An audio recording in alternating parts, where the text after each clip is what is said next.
Pemimpin Pakatan Harapan menyifatkan tindakan bekas sekutunya Muhammad Azmin Ali memalukan diri sendiri apabila mengkritik kerajaan terdahulu yang beliau sendiri sebahagian anggota kabinet pimpinan Dr. Mahathir Mohamad selama 22 bulan.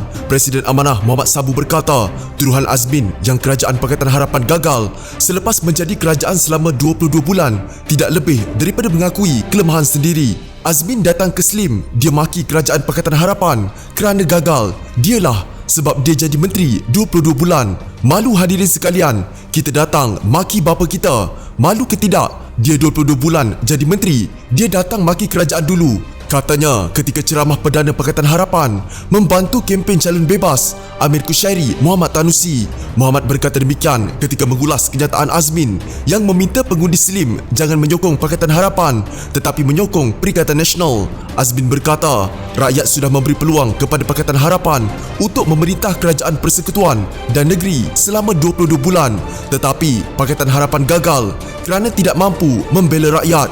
Katanya jika wabak COVID-19 berlaku pada zaman pemerintahan Pakatan Harapan, mungkin lebih ramai rakyat menderita bukan kerana wabak itu tetapi disebabkan kerajaan Pakatan Harapan. Ketika zaman Pakatan Harapan, minta wang tiada, semua tiada. Tetapi kita tengok hari ini dalam pentadbiran Kerajaan Perikatan Nasional, masalah itu tidak timbul demi membantu semua rakyat di negara ini. Kita memberi peruntukan bukan disebabkan pilihan raya.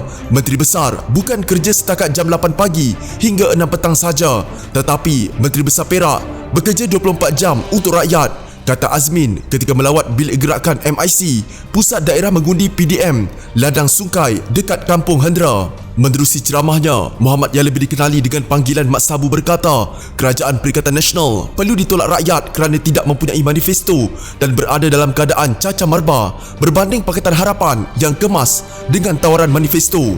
Mereka tidak ada manifesto, UMNO dengan cara dia, PAS dengan cara PAS. Sekarang bila jadi kerajaan, mereka tidak peduli soal RUU 355, soal LGBT, dia tak peduli apa dah. Tidak ada prinsip. Keadaan PAS sekarang berbeza. Saya lama dalam PAS, saya tidak pernah bermimpi PAS jadi macam sekarang, hilang prinsip. UMNO saya hormat sebab dia kekal cara dia, MCA kekal cara dia. PAS kita tak tahu, hilang pegangan bila jadi kerajaan. Dulu mereka kata kita menentang UMNO bukan kerana dia UMNO.